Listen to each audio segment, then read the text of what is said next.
Bonjour, messieurs, mesdames, les apprenants.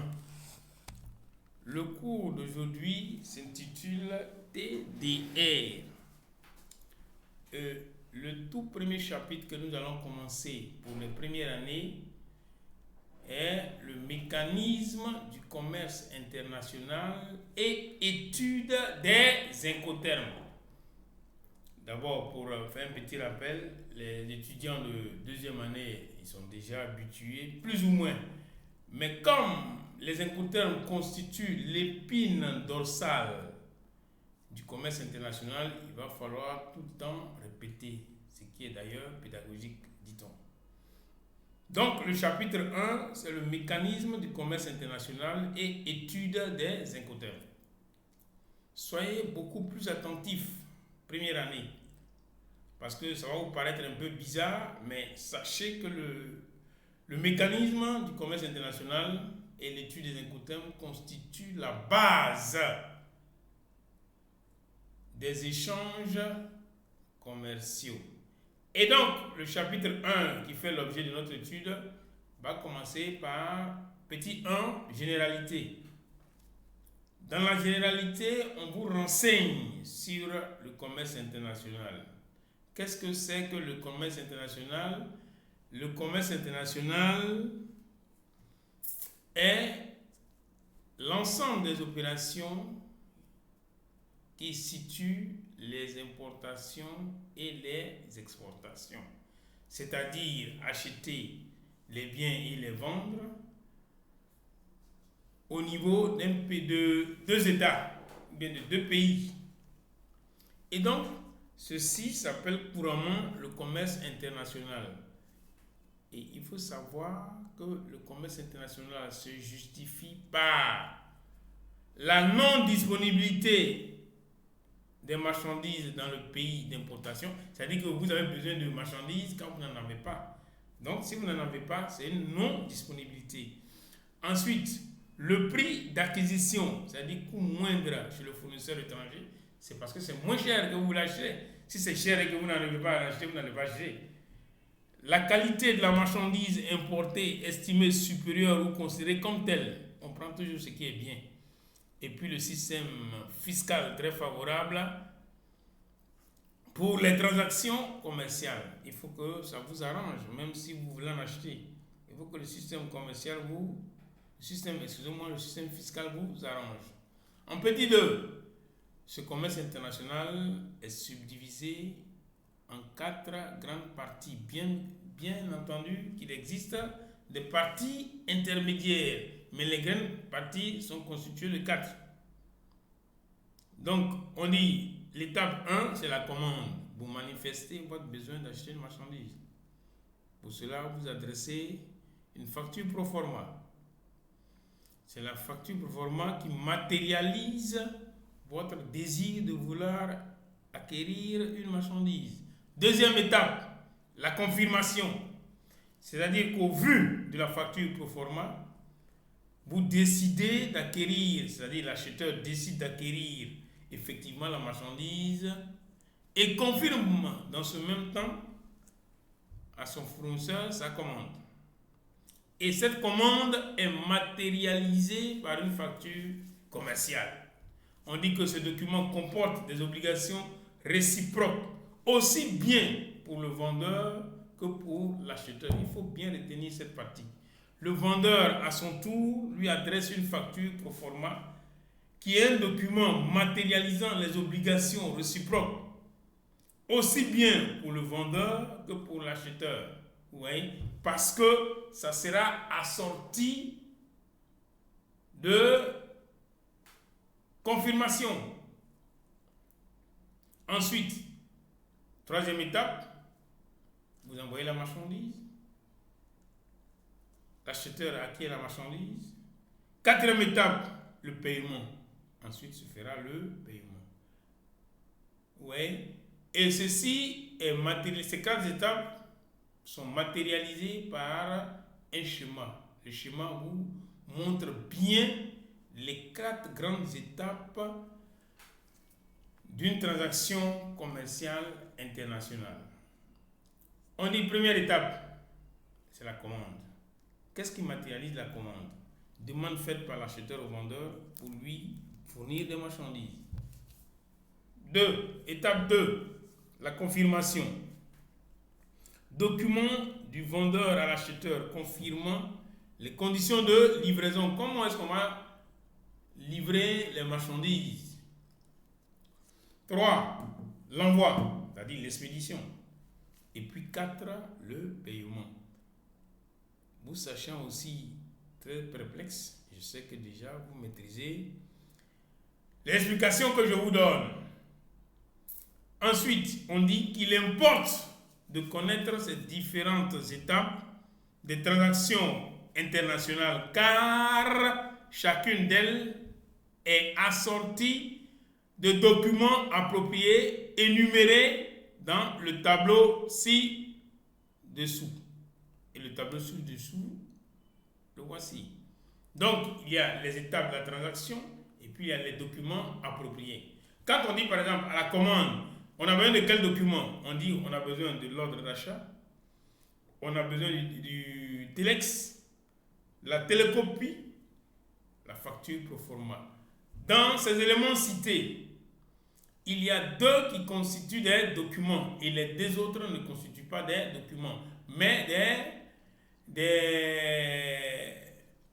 des intermédiaires, des canaux d'évacuation des informations. C'est-à-dire l'ordre d'achat, c'est un document, la facture pro forma, c'est un document. Mais comment faire pour que le vendeur et l'acheteur puissent s'entendre sur l'étape de la transaction qui est la commande? C'est à travers le telex et la télécopie. Ensuite, deuxième étape, on dit la confirmation. Quels sont les documents qui matérialisent la confirmation?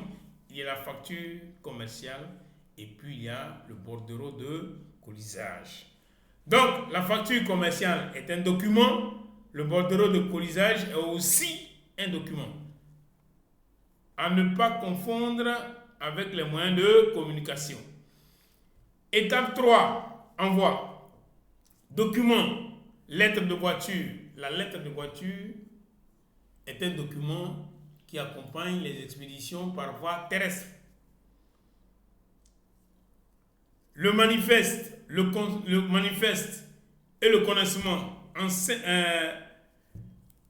renferment une documentation par voie maritime et la lettre de change et aussi le connaissement renferment une expédition par voie aérienne. Et puis l'étape 4,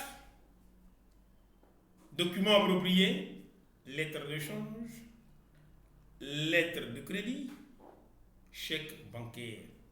C'est-à-dire que comment vont s'effectuer les paiements? En voulant effectuer les paiements là, on a la possibilité d'utiliser soit la lettre de change, qui est une technique de paiement, la lettre de crédit, qui est une technique de paiement, et le chèque, qui est un moyen de paiement. Vous avez vu bien ce que j'ai dit? J'ai dit que pour le paiement, il y a 4 documents à utiliser. Et 3 documents, excusez-moi bien. Il y a 3 documents qui sont la lettre de change, la lettre de crédit et le chèque bancaire. Parmi cette documentation, il y a 2, c'est-à-dire la lettre de change et la lettre de crédit, qui constituent des techniques de paiement, et le chèque bancaire qui constitue le moyen de paiement. On va un peu expliquer ce que c'est que la technique de paiement et le moyen de paiement.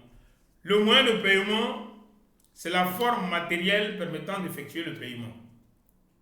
C'est-à-dire que je prends le chèque, sur le chèque on écrit un montant, et sur ce montant je vais récupérer ma paye, soit à la banque ou autre institution financière. Ensuite, la lettre de change et la lettre de crédit étant des techniques, les techniques sont les procédures à utiliser pour entrer en possession du paiement. J'espère que vous m'avez bien compris. Et si vous ne m'avez pas bien compris, vous êtes libre de poser toutes les questions susceptibles de vous amener à mieux comprendre, mieux maîtriser ce cours-là. Vous savez que le QE qui est TDR, TI, c'est-à-dire transit, réglementation, transaction internationale, constitue un poste de travail. Et en entreprise, vous devrez maîtriser les éléments qui renforcent ce poste de travail-là. Donc, il faut bien retenir ce qu'on vous dit et poser des questions susceptibles de compréhension. Grand 2, on dit étude des incoterms. Vous avez vu, on a parcouru le mécanisme du commerce international pour comprendre l'utilité des incoterms. Sinon, il vous sera très difficile de comprendre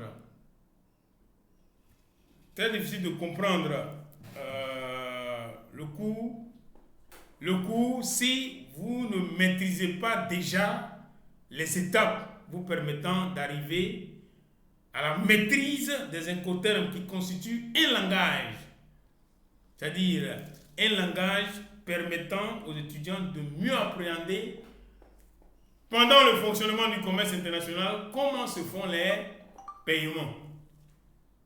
Donc, soyez très attentifs et posez les questions idoines. Je vous en prie. Donc, grand 2, on dit les incoterms. Et d'abord, nous allons savoir ce que c'est que les incoterms. Qu'est-ce qu'un incoterme?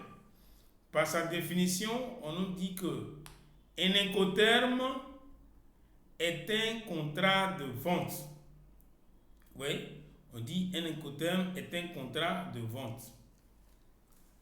Et qui détermine des obligations entre acheteurs et vendeurs.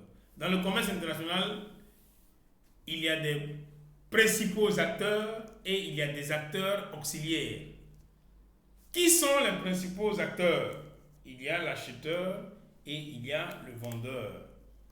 Donc ces deux entités utilisent pour mieux véhiculer le commerce international les incoterms qui seront des techniques de vente permettant de mieux apprécier la vente effectuée. Et donc, ces incoterms ont des objectifs. Ces incoterms ont des objectifs. Ces objectifs tiennent lieu de maîtrise. Il faut les maîtriser pour mieux les appliquer. Par exemple, le premier obstacle, on parle de la barrière des distances. Deuxième obstacle, on parle de la langue. Troisième obstacle, on parle des usages commerciaux. Et donc, pour cette séance, vous avez qu'à vous imprégner de ces réalités-là qui vont nous permettre de poursuivre aisément notre apprentissage. Sur ce, j'espère que vous avez pris bonne note.